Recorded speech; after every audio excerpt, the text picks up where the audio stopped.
Okay, the next section that you might want to explore, people are often really interested in the mind and the psychological profiles. So the first thing you can do is, once again, for lifestyle, is go to the overview. And the overview sections are really, really good for giving you the chronobiology of things, which can be very, very helpful for understanding when to do what. So this is me. This is a crusader. We're looking at the sleep. We're looking at stretching. So sleeping between 10 and 6, so it's a good 8 hours of sleep. Happy days. I'm happy with that because my body is a bit of an early bird. Stretch between 6 and 8, and then use my energy, cogitate, be active, think, be active, enjoy, relax, rest, and sleep. So it's really giving me some indications here as to when I should be doing things, and you get a much more detailed understanding of that in the view the detailed schedule. So when it says use your energy, your natural body clock has an intense activation of hormones in the morning, providing a good boost in energy. This is a great time for exercise or intense mental activity. Now, for most crusaders, this is going to be an awesome time for them to be doing work. Between 6 and 8, it says stretching of the whole spinal area from cervical to sacrum, including stretching the limbs with large movements. Increased circulation will prevent stiff joints. This is exactly what I did this morning because it makes my body feel fantastic. A crusader have a problem with rigidity, and so between 6 and 8 is a really good time for them to stretch, and it'll have something like this that's equivalent for all biotrends. If they need to stretch, they'll be told to stretch. If they need to drink, they'll be told to drink.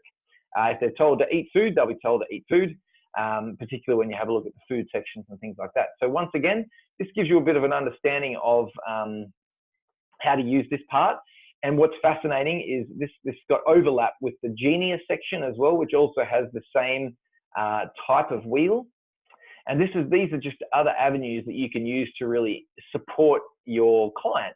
And I'll explain how you can do that in a second. So this is how to use my schedule through the day.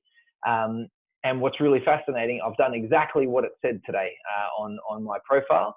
And it's been an incredibly productive day. There is no doubt about that. So this is very, very different for different people. For guardians, you'll have far less time allocated to work. For diplomats, the work will start a lot later. For activators, there'll be more movement in there. So it really prioritizes based on the body. And these are biotrend specific. And then you really add your specificity to that. So just to backtrack a little bit, the way that you would use these outputs, let's go to mind, for example. And it says right here, I might be aware of other people's opinions about me because of my naturally high progesterone conversion. And so at this time, you would say, how does that resonate with you? You don't need to understand the science behind it. You can say, does that sound like you? And whether people say yes or no, sometimes people don't know themselves from a bar of soap. Other people know themselves very, very well, and they go, wow, that is exactly me. And then what you can do, obviously there's a tip here to say, recognize when you're feeling like this, to remember that it's okay and a natural process for your body.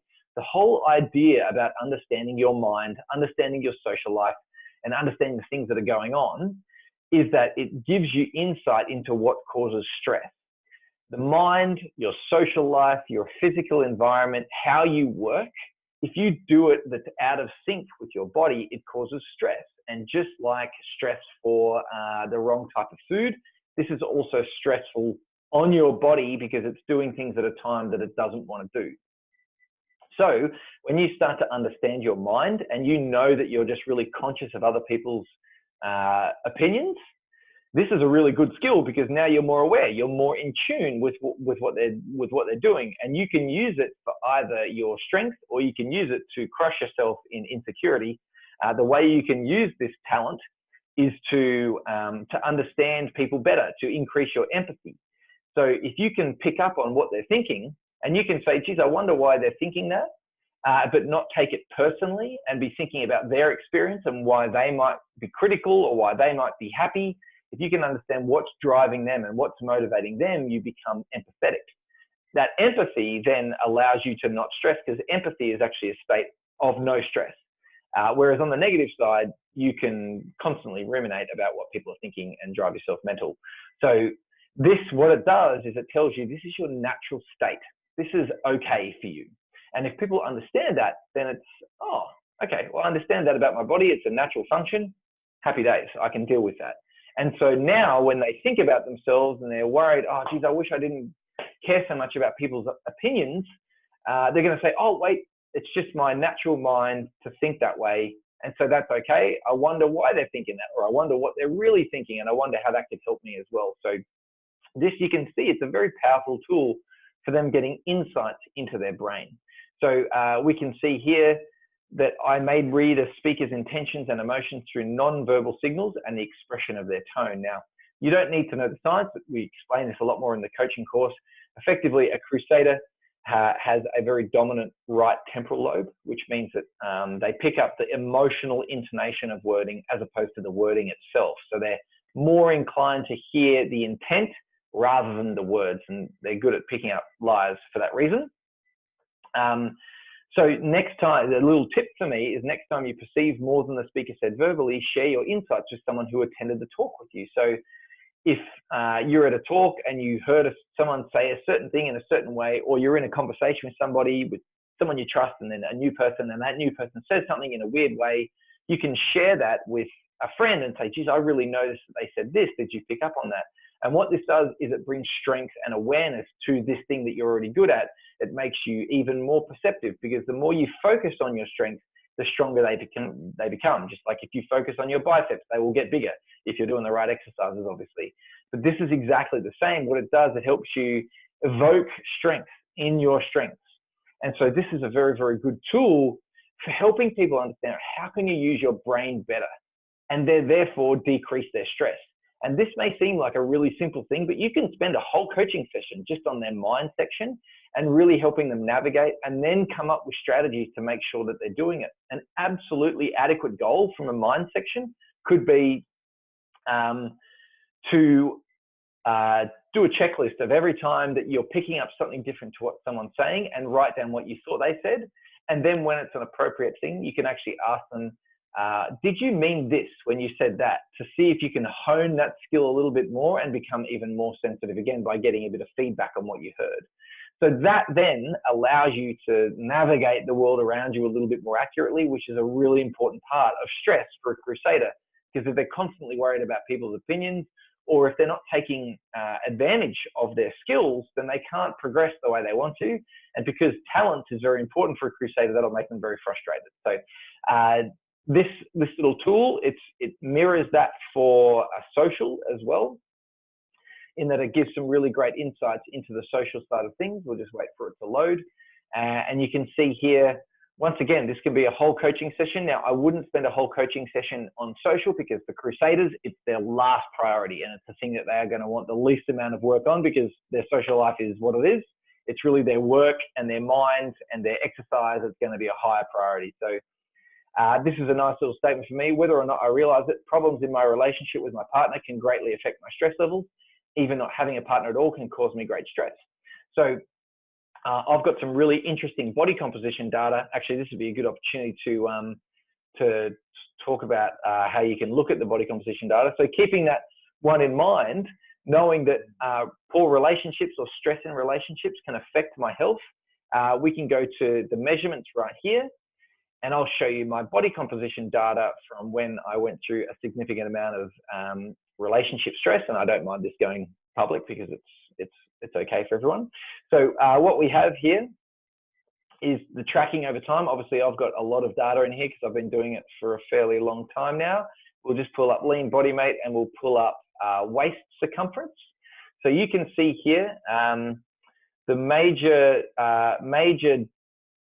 relationship stress was in this area right here before April 2015. And what you can see in my waist circumference, that it was climbing. My waist circumference was increasing, and my lean body weight was decreasing, and my weight was also decreasing too. So crusaders, when they stress, they lose body weight, they lose muscle tissue. And you can see, you know, I lost 3 kilos of muscle tissue and put on waist circumference, or at least it held stable. So I was obviously gaining fat percentage, and then losing muscle at the same time, which isn't advantageous at all. So this is April 2015. And then what happened is that we broke up, and my life started becoming less stressful. And straight away, my weight started increasing. I started putting weight back on. I started gaining a little bit of muscle, and then my waist went up too. But then all of a sudden, my training started working, because I'd been training during the relationship and it wasn't working. And you can see here, that my waist then started rapidly decreasing and my muscle tissue started increasing. And this has been fairly stable since. So this is a really interesting thing about how stress can affect everything in your system, but it's really interesting that this was particularly a social stress that really influenced my body that way. So the reason why I share that, I mean, slightly personal story with you, it's not something that I hide at all, but it just shows to the power of this output right here. You might think, oh yeah, it's going to affect your stress levels, like whatever, but it's got really tangible outcomes for how effective your training is going to be as well. So that would be something that I would be interested in. And then I may like punctuality, precision, and a certain respect of etiquette in the people who surround me.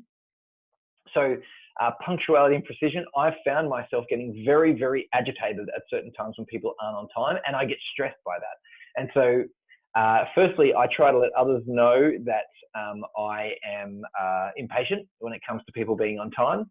The second thing is that I can know that about myself and therefore relax about it. And I can say, well, I don't need that to be causing stress in my life. So if it does happen, I'm just going to pull back and I'm going to say, look, I know my brain would normally get stressed at this time, but I'm not going to allow it. So for that reason, I don't have to stress about time, even if they are late, because people are going to turn up when they turn up. I can't do much about it. So in that way, my stress has been decreased, and I'm good at just getting on with things when people are late and being completely relaxed when people turn up, because that works for me and it causes less stress in my life. So you can really see here that all of these outputs are really powerful, and you know, you can spend a lot of time on nutrition, you can spend a lot of time on the lifestyle side of things, and obviously as fitness professionals, you can spend a lot of time on the fitness as well.